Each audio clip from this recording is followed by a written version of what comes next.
যদি এখন বর্তমান তরুণ প্রজন্মকে নিয়ে আসি, কারণ আমরা দেখছি এখন তরুণদের মাঝে তারা যেমন সম্ভাবনা জায়গাও তৈরি করছে, আবার তাদের মাঝে কিন্তু মানসিক স্বাস্থ্য সমস্যার জায়গাটুকু অনেক বেশি, এবং আত্মহত্যা প্রবণতা থেকে শুরু করে সব কিছুই আসলে বাড়ছে। এই বিষয়টার কেন মনে হচ্ছে, বা এটার পেছনে কারণগুলো কি হতে পারে?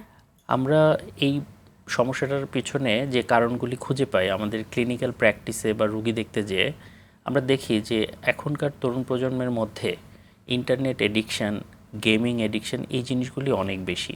পাশাপাশি যে কোনোভাবেই হোক তারা বিভিন্ন ধরনের সাবস্টেন্স বা মাদকের কাছাকাছি চলে যাচ্ছে। যে বিনোদনগুলো আগে ছিল, যেমন খেলাধুলা করা, বিভিন্ন ফ্রেন্ডস বন্ধুবান্ধব যাদের সাথে একটি হেলদি ওয়েতে কমিউনিকেশন এবং অন্যান্য জিনিসগুলো এখন ছোট হয়ে আসছে। প্রযুক্তির এই যুগে বা অনলাইনের এই যুগে সবাই আসলে ভার্চুয়ালি কানেক্টেড।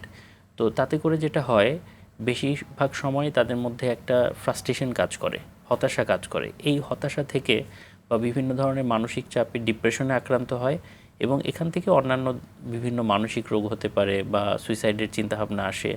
তো আমরা যদি মোটা দাগে বলি যে আসলে তরুণদের মধ্যে কী ধরনের সমস্যা বেশি দেখা যায়, আমরা বলবো যে বিভিন্ন ধরনের ইন্টারনেট এডিকশন রিলেটেড যে সমস্যাগুলি সেগুলো দেখা যায়, সাবস্টেন্সের বিভিন্ন প্রবলেম দেখা যায়, বিষণ্ণতা বা ডিপ্রেসিভ ডিসঅর্ডার দেখা যায়, অ্যাংজাইটি ডিসঅর্ডার দেখা যায়, এবং এটা ছাড়াও বিভিন্ন ধরনের পার্সোনালিটি ডিসঅর্ডার দেখা যায়।